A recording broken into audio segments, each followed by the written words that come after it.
سلام. آیا می دونستید که در دل تاریخ ایران رازهایی وجود داره که کمتر کسی ازشون باخبره؟ تاریخ ایران فقط پادشاهی و جنگ نیست. پر از اختراعات، عجایب و مفاهیمیه که حتی امروزه هم باور نکردنیه. امروز میخوایم چند تا از این رازهای شگفت‌انگیز رو با هم کشف کنیم. پس با من همراه باش. شماره 1. یخچال‌های باستانی ایران. شاید فکر کنید یخچال اختراع قرن 20، اما بیش از 2000 سال پیش ایرانی‌ها سازه‌هایی به نام یخچال ساخته بودند. برج‌های گلی که در دل کویر یخ رو تا تابستون نگه می‌داشتند. بله، در اوج گرمای تابستان مردم یزد و کرمان یخ داشتند. شماره 2.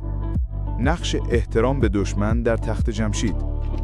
در تخت جمشید تصویری هست که یک پادشاه ایرانی داره دست دشمن شکست خورده رو میگیره و بلندش میکنه.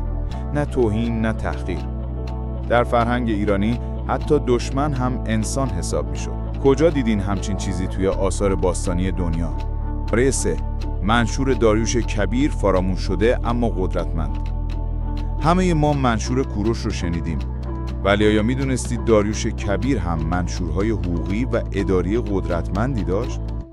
برخی تاریخ نویسا میگن منشورهای داریوش ساختارمندتر، قانونیتر و دقیقتر از منشور کوروش بودند.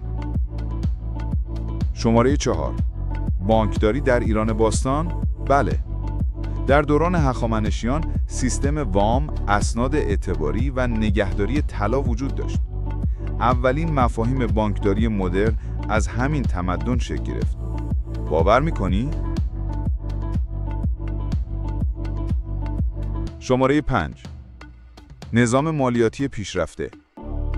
سیستم مالیاتی هخامنشیان اونقدر دقیق بود که هر منطقه باید بر اساس توان اقتصادی خودش مالیات میداد. توی همون زمان حتی برای مردم ضعیف تخفیف هم در نظر گرفته میشد. شماره 6.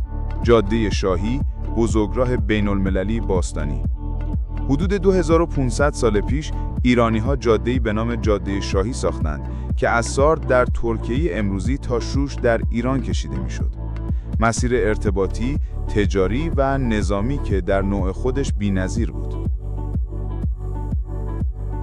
تاریخ